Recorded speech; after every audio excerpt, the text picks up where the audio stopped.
Hello friends, તમારું સ્વાગત છે મારા રસોડામાં. તો હું ગીતા સોલંકી તમારું સ્વાગત કરું છું. તો આજે હું તમારી સાથે શેર કરવા જઈ રહી છું બાળકોનું ફેવરેટ એવું મેગી પકોડા. તો મેગી પકોડા તો બાળકોને જો મેગી હોય એટલે બાળકોને મેગી તો ખૂબ જ ભાવતી હોય છે. તો ચાલો એના માટે આજે આપણે પકોડા હું તમારી માટે મેં ઘણી વખત પકોડા તો તૈયાર જ કર્યા છે, પણ આજે હું તમારી સાથે મને એવું થયું કે ચાલો તમારી સાથે શેર કરું. તો બાળકોને તો જો સ્કૂલથી આવતા હોય ને કંઈક માંગતા હોય તો એના માટે જો બાળકોને કંઈક આવું કંઈક નવું બનાવીને આપો તો બાળકોને મજા આવતી હોય છે. તો ચાલો એના માટે મેં અહીંયા 2 પેકેટ મેગીના લઈ લીધા છે. તો મેગીના પેકેટ આ રીતે હું લઈને એને છૂટા કરી દઈ રહી છું. તો એના શું છે કે 4 ભાગ કરી દઈશું. તો આપણે હવે આ મસાલો જે લઈ લીધો છે અને મસાલાને પણ આપણે હવે કટ કરીને એક પ્લેટની અંદર આપણે અલગ કરી લેવાનો છે. અને આજે બાળકોને જો તમે આ રીતે બનાવીને આપશો તો બાળકોને તો ખૂબ ખૂબ મજા આવતી હોય છે અને નાના મોટા બધાને આ ભાવતા હોય છે. તો ચાલો મસાલો પણ આપણે અલગ કરી લીધો છે.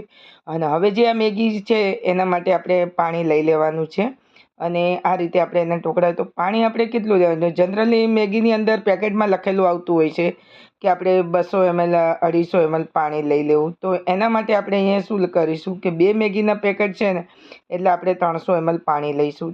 જ્યારે એક પેકેટમાં 250 ml પાણી હોય છે, તો એના માટે આપણે 2 પેકેટની અંદર 250 ml પાણી લઈ લઈશું.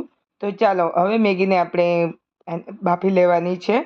તો મેગી બફાઈ જાય એટલા માટે આપણે એક પેન લઈ લીધું છે. પેનની અંદર આપણે મેગીને ફક્ત 50% જેટલી જ આપણે એને કૂક કરવાની છે. મેગીને આપણે બહુ એકદમ બાફી નથી લેવાની. અને જો એકદમ મેગી બફાઈ જશે તો લોચો થઈ જશે અને જ્યારે આપણે પકોડા બનાવીશું તો પકોડા પણ એકદમ સારા એવા નહીં બને. તો ચાલો મેગીને આપણે ફક્ત એને 50% જેટલી આપણે અડધી એવી કાચી એવી રાખવાની છે, બહુ બાફવાની નથી. અને સાથે મસાલો પણ આપણે ઉમેરી દીધો છે. અને હવે આપણે આ મેગી સારી રીતે કૂક થવા આવી છે. પાણી પણ અંદર અને થોડું પાણી મેં કાઢી લીધું હતું. આપણે પાણીની ઉપર જરૂર પડશે તો આપણે ઉપર રેડીશું. તો ચાલો જો આ રીતે મેગીને આપણે બોઇલ કરી લીધી છે અને અડધી જ આપણે કાચી પાકી એવી રાખેલી છે. ચાલો હવે આને આપણે ગેસ બંધ કરી દીધું છે અને નીચે ઉતારી લઈશું.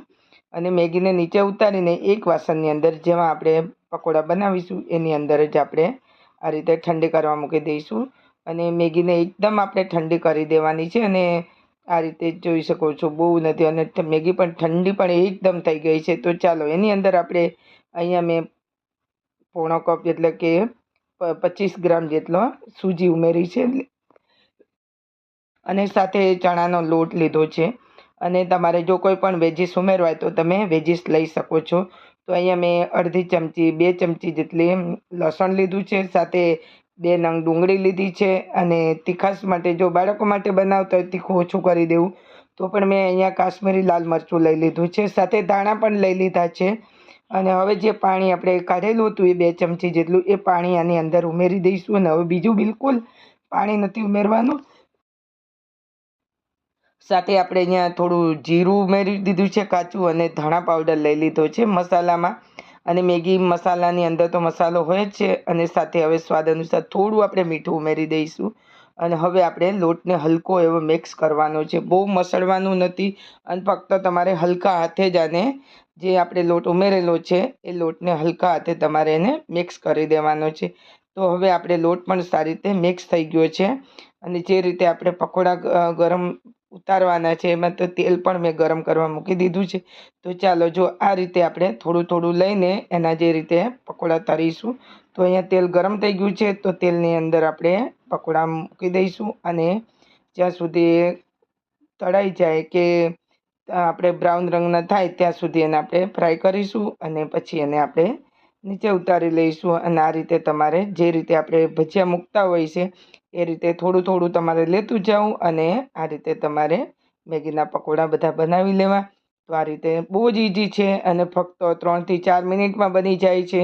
આને બનાવવા ખૂબ જ આસાન છે અને ખાવામાં એટલા ટેસ્ટી છે કે બાળકો તો તૂટી પડે ખાવા માટે. અને મેગી એવી બાળકો રાડો પાડતા હોય છે અને ખૂબ જ આનંદમાં આવી જતા હોય છે. તો આ રીતે તમે બનાવો અને તૈયાર છે આપણા મેગી પકોડા. તો જોઈ રહ્યા છો તમે એકદમ સરસ અને ખાવામાં પણ એકદમ ગુડ. તો આને આપણે ટોમેટો સોસ સાથે કેચઅપ સાથે સર્વ કરીશું. તો આશા રાખું છું કે તમને આ મેગીની રેસિપી ખૂબ પસંદ આવી હશે.